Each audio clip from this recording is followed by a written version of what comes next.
kesempatan kali ini kami dari kelompok 1 akan membawakan materi tentang model dan simulasi pemrograman linear. Sebelum masuk pada pembahasan materi kami akan memperkenalkan diri. Saya Cecilia Julianti Miak dengan NPM 51230164 dan teman saya Johannes Erson Moru, NPM 51220030. Dan saya Julexiano Bravelius Amisa dengan NPM 51230147. Baik teman-teman, di video kali ini kami dari kelompok 1 akan membahas tentang model dan simulasi pemrograman linear. Video ini kami buat sebagai syarat ujian akhir semester dengan mata kuliah teknik pemodelan dan simulasi. Berikut latar belakang. Yang pertama, pengambilan keputusan dalam kehidupan sehari-hari sering menghadapi keterbatasan sumber daya seperti waktu, biaya, dan bahan baku.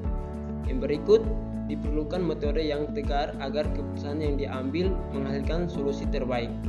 Yang berikut, memprogram linear merupakan metode matematika untuk menentukan solusi optimal dengan berbagai kendala. Yang berikut, metode ini hanya digunakan karena mudah diterapkan pada permasalahan nyata. Yang berikut, penyelesaian pemrograman linear dapat dibantu dengan Microsoft Excel dan Python. Berikut mini project ini dibuat untuk melatih pemahaman mahasiswa dalam pemodelan dan simulasi secara praktis. Oke, berikut kita masuk pada bagian teori. Pemodelan adalah proses penyederhanaan sistem nyata ke dalam bentuk model agar mudah dianalisis. Simulasi digunakan untuk menjalankan model guna melihat perilaku sistem dan membantu pengambilan keputusan. Jenis model meliputi model fisik, matematis, deterministik, dan stokastik. Mini project ini menggunakan model matematis dan deterministik karena hasilnya bersifat pasti. Programan linear merupakan metode optimasi untuk menentukan nilai maksimum atau minimum dengan kendala linear. Metode ini banyak diterapkan pada permasalahan nyata untuk memperoleh solusi optimal. Penyelesaian programan linear dapat dilakukan dengan bantuan Microsoft Excel dan Python. Konsep dasar meliputi variabel keputusan, fungsi tujuan kendala, dan solusi optimal. Yang berikut adalah metode. Metode yang pertama yaitu metode grafik. Metode grafik digunakan untuk menyelesaikan pemrograman linear dengan dua variabel. Setiap kendala digambarkan sebagai garis pada grafik dan daerah yang memenuhi semua kendala disebut daerah visibel. Solusi optimal diperoleh dari titik pojok daerah visibel. Metode yang kedua yaitu metode simplex. Metode simplex adalah metode aljabar yang digunakan untuk menyelesaikan pemrograman linear dengan banyak variabel dan kendala. Prosesnya dilakukan secara iteratif hingga diperoleh solusi optimal. Yang ketiga ada bantuan perangkat lunak. Jadi perangkat lunak digunakan untuk mempermudah penyelesaian pemrograman linear. Jadi di sini menggunakan Microsoft Excel dan Python. Microsoft Excel itu untuk menyelesaikan model optimasi secara otomatis tanpa pemrograman.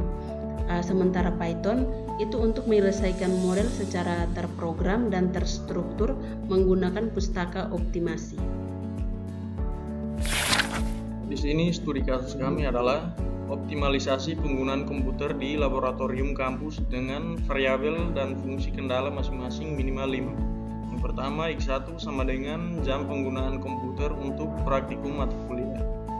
Yang kedua, X2 sama dengan jam penggunaan komputer untuk pelatihan software. Yang ketiga, X3 sama dengan jam penggunaan komputer untuk pengerjaan tugas mahasiswa. Yang keempat, X4 sama dengan jam penggunaan komputer untuk ujian berbasis komputer. Yang terakhir, X5 sama dengan jam penggunaan komputer untuk administrasi akademik. Fungsi tujuan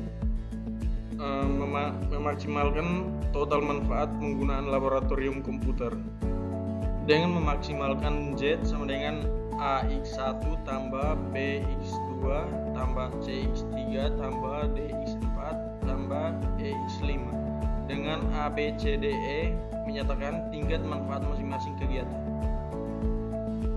Yang berikut fungsi kendala. Yang pertama, kendala jumlah komputer, yaitu P1X1 tambah P2X2 tambah P3X3 tambah P4X4 tambah P5X5 lebih kecil sama dengan K. Yang kedua, kendala jam operasional laboratorium, yaitu X1 tambah X2 tambah X3 tambah X4 tambah X5 lebih kecil sama dengan Z.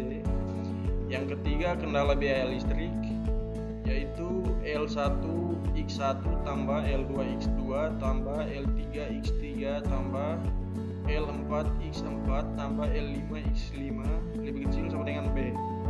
Yang keempat, kendala kapasitas penggunaan sistem, yaitu X1 tambah X2 tambah X3 lebih kecil sama dengan C. Yang terakhir, kendala non negatif, yaitu X1, X2, X3, X4, X5 lebih besar sama dengan 0. Model ini diselesaikan menggunakan Microsoft Excel dan Python. Kita masuk pada hasil dan pembahasan. Di sini ada tabel Excel, penjelasan hasil optimasi, X1 pada kegiatan administrasi, X2 pada kegiatan pelatihan, X3 pada kegiatan praktikum, X4 pada kegiatan tugas mahasiswa, yang terakhir X5 itu pada kegiatan ujian. Hasil optimasi menunjukkan nilai optimal yang tertera pada Excel, yaitu X1-nya itu 2,5, X2-nya itu 2,5, X3-nya itu 35, X4 0, dan yang terakhir X5-nya itu juga 0. Nilai maksimum fungsi tujuan yang diperoleh adalah 310, yang berarti kombinasi alokasi tersebut merupakan solusi terbaik dan memenuhi seluruh kendala. Praktikum menjadi kegiatan dengan alokasi terbesar, sedangkan tugas mahasiswa dan ujian tidak diprioritaskan karena tidak meningkatkan nilai fungsi tujuan. Yang berikut pada slide ini adalah hasil output dari Python. Kita masuk pada penjelasan dari output Python. Berikut adalah penjelasan dari hasil output Python dari slide sebelumnya. Yang pertama, pada output terlihat bahwa model memiliki 5 baris kendala dan 5 kolom variabel keputusan. Terus total terdapat 20 elemen yang menunjukkan hubungan antara variabel dan kendala. Terus model berhasil dibaca tanpa error sehingga perhitungan dapat dilakukan dengan baik. Yang berikut adalah proses optimasi. Solver merupakan proses pre-solve, yaitu menyederhanakan model sebelum perhitungan utama dilakukan. Setelah itu, solver menjalankan beberapa iterasi untuk mencari solusi terbaik. Dari output terlihat bahwa solusi optimal diperoleh dari 4 iterasi dengan waktu komputasi sekitar 0,02 detik yang menunjukkan model cukup efisien. Status solusi adalah optimal, artinya semua kendala terpenuhi, tidak ada pelanggaran batasan atau kriminal, dan dual invisibilitas sama dengan 0. Yang berikut, solusi yang diperoleh merupakan solusi terbaik hasil variabel keputusan. Pada nilai variabel keputusan yang diperoleh adalah X1-nya itu 25, X2-nya 0, X3-nya 10, X4-nya 5, X5-nya itu 0. Nah, variabel yang bernilai 0 menunjukkan bahwa kegiatan tersebut tidak dialokasikan karena tidak memberikan tambahan manfaat pada kondisi kendala yang ada. Nilai fungsi tujuan, nilai maksimum fungsi tujuan atau manfaat yang diperoleh adalah 305. Nilai ini menunjukkan bahwa kombinasi variabel keputusan yang dihasilkan merupakan alokasi terbaik sesuai dengan model yang dibuat. Yang terakhir, kesimpulan. Hasil simulasi menunjukkan bahwa metode optimasi mampu menentukan alokasi penggunaan komputer secara efisien.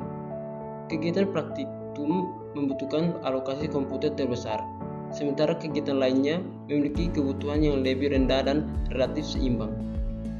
Optimasi ini membentuk pengolahan laboratorium dalam memprioritaskan pengguna komputer sehingga pemanfaatan fasilitas menjadi lebih efektif. Tujuan penelitian untuk memperoleh alokasi optimal pengguna komputer telah tercapai dan dapat dijadikan dasar pengambilan keputusan. Sekian dari video presentasi kami. Terima kasih.